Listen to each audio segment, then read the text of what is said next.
Hi ඔයාලට කොහොමද?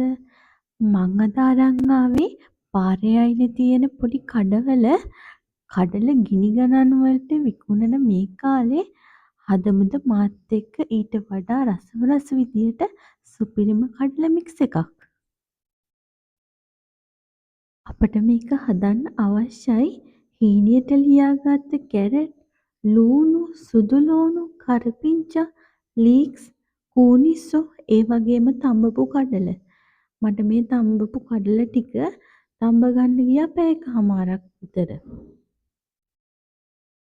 මුලින්ම අපි නන්ස්ටික් පෑන් එකකට තෙල් ටිකක් දාගෙන කූනිස්සු ටික එකතු කරගෙන ඉන්න ඕනේ. දැන් අපි මේ කූනිස්සෝ ටික රන්වන් පාට වෙනකම් බැදගෙන ඉන්න ඕනේ. රන්වන් පාට වෙනකම් බදිනකොට කූනිස්සු සුවඳ එනවා. ඒ වෙලාවට තමයි අපි ලිප නිවා ගන්න ඕනේ. දැන් අපේ කූනිස්සු ටික හොඳට බැදීගෙන ඉවරයි. දැන් අපි ලිප නිවා ගන්නවා. ඊළඟට අපි කඩල මික්ස් එක හදන්න අවශ්‍ය තෙල් ප්‍රමාණය නන්ස්ටික් පෑන් එකට දාගෙන ඒක රත් කරගෙන ඉමු. දැන් අපි සුදු ලුණු ටික එකතු කරගෙන ඒ ටික හොඳට රන්වන් පාට වෙනකම් බැදගෙන ඉන්න ඕනේ.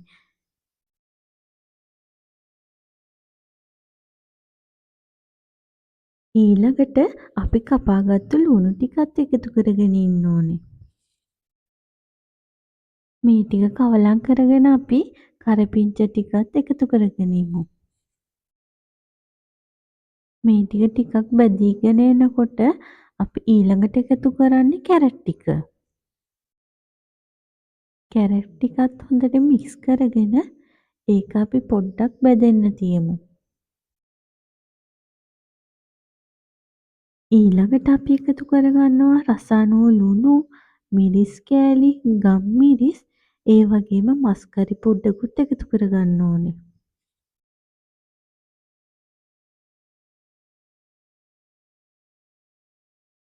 ගෙදර පොඩ්ඩු ඉන්නවා නම් සැර ටිකක් අඩුවෙන් දාගන්න. අපේ පොඩ්ඩා නම් කන්නේ සැරට. ඒක නිසා අපි කන විදියට තමයි මං හැදුවේ.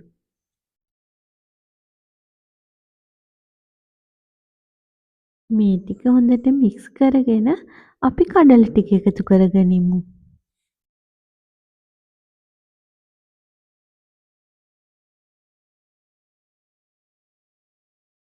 අපි කඩල ටික තම්බ ගන්නකොට කඩල ටික හොඳට තැඹුණාට පස්සේ තමයි මම ලුණු ටික එකතු කරගත්තේ. එතකොට තමයි කඩල වලට හොඳට ලුණු උරාගන්නේ. දැන් අපි හදාගත්තු මික්ස් එක කඩලත් එක්ක හොඳට මික්ස් කරගනිමු.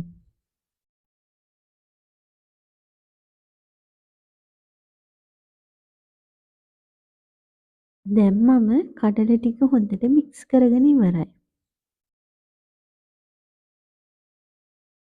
ඊළඟට අපි කපාගත්තු ලීක්ස් ටික එකතු කරගනිමු.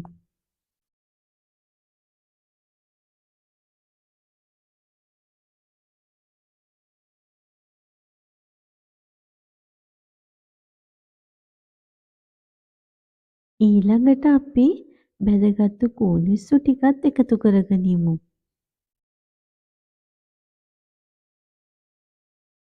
දැන් අපි ලිප නිවාගෙන තමයි මේ ටික මික්ස් කරන්න ඕනේ.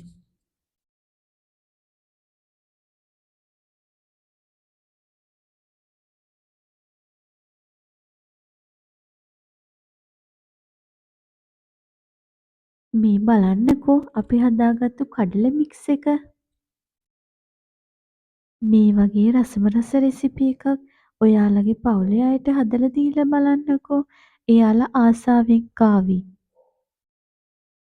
ඉතින් මේ වගේ රසම රස රෙසිපි ඔයාලත් බලන්න කැමති නම් මගේ YouTube channel එක subscribe කරලා bell icon එක click කරලා ඉතින් ආයෙත් දවසක මේ වගේ රසම රස රෙසිපි එකකින් හමු වෙමු.